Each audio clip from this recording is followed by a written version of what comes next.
Enda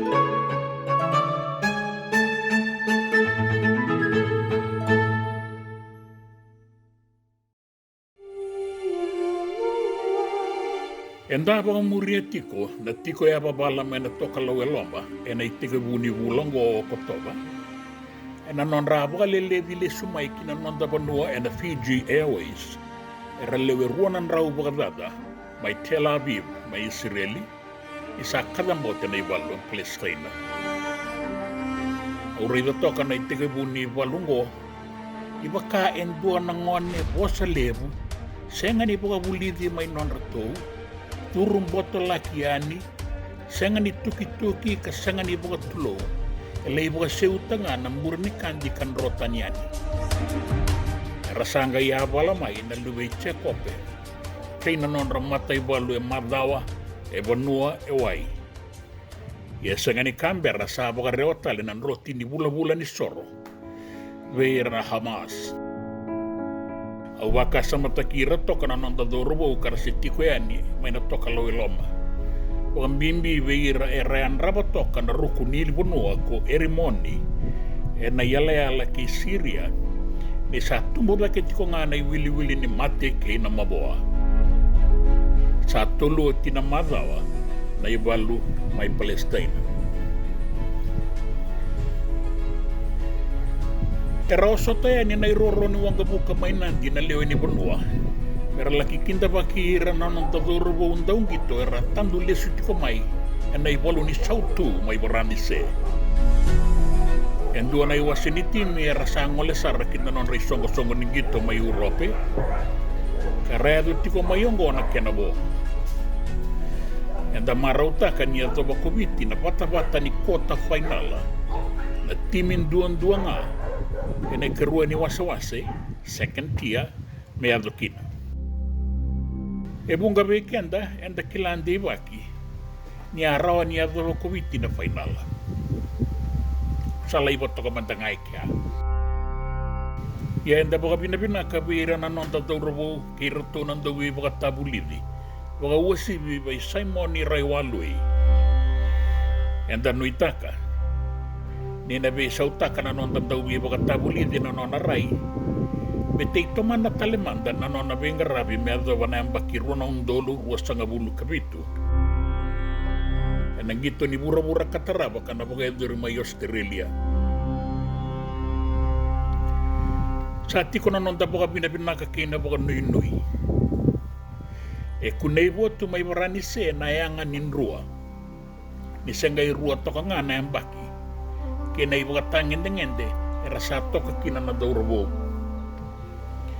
Enta boga binaka ni salo masolitiko na mata ni tu Australia. Mesoliata le 5 ke 2 milioni ng dola. Bebuke na rakabiye biti ena batale na yang baki mayango. Ayana ya nata na iroro ni wanga buka may nandi. Enang tomon na lewunga turanga na marama keiran kita bangone era osotayani na bunua ni beitabaki e dori na kena salu-salu na buarauta kina kena isulu katu-katu mera buaraita kana bewe kani na non rabuat wa mene-mene kina non rabi tokoni e na non rai boga mama da na daurabo mebaka na kena ibuarau. Boga itu riendu na bengarabi boga bonua leka-leka nga. May nandi berni resangga tosoyani kina non raivili. Enda noita kani sota-sota kataraba may Australia. Enda sana ya zoba kina na finala. Sanga ni finala wala nga. Enda na labeta talenga may kina non dapanua na William Webb Ellis Cup. Nang bilokola enda walata kina biyabana embaki. Sana may buka yung boleh katok ngay Australia. Enda sanuita kan ni sana rawakin na nanonday naki.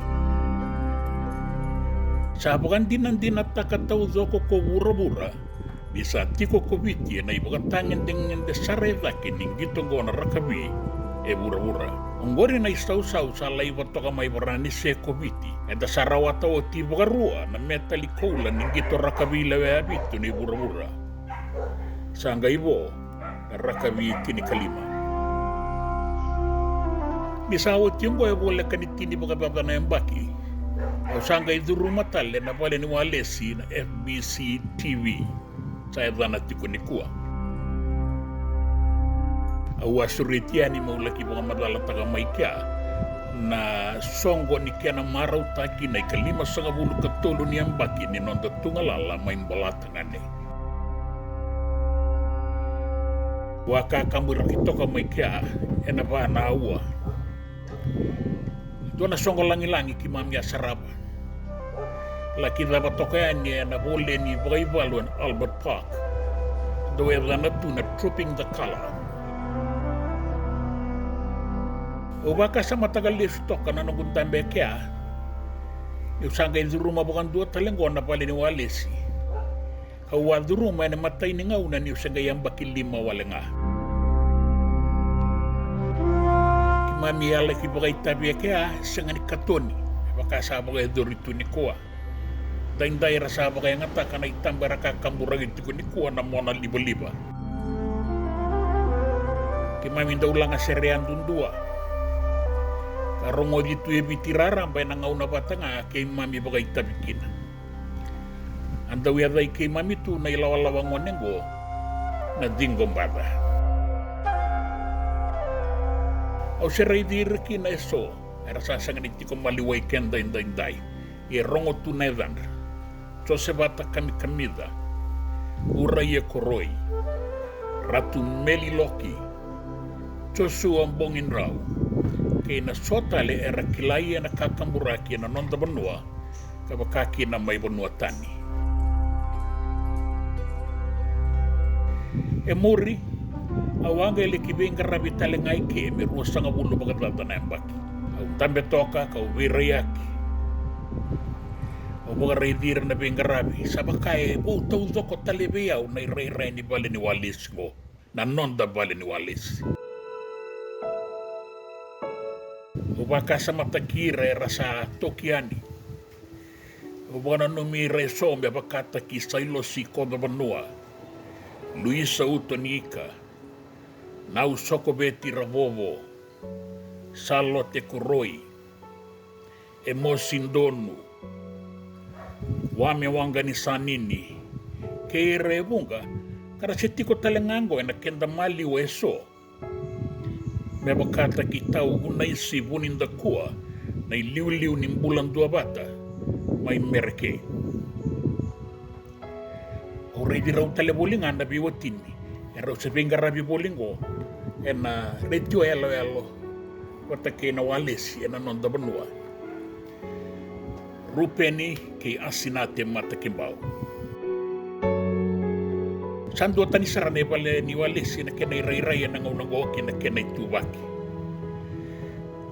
ki mami asebenga rabikina ena dua nangauna eso ke mami ababulidi be ke mami maroroya nantokai ni tabingo kena nomo ninga rabi boka binaka ka boka marutaki nantau boro rongo walis au lai batu yani nanogu boka nui weira rabi nga rabi kina intai ira na tomana tiko na taka kabinaka ni kamburaki ni tukutuku kena be matangali be boka marutaki raoni raboka yadora be kenda na lewe biti ke burabura bisa mode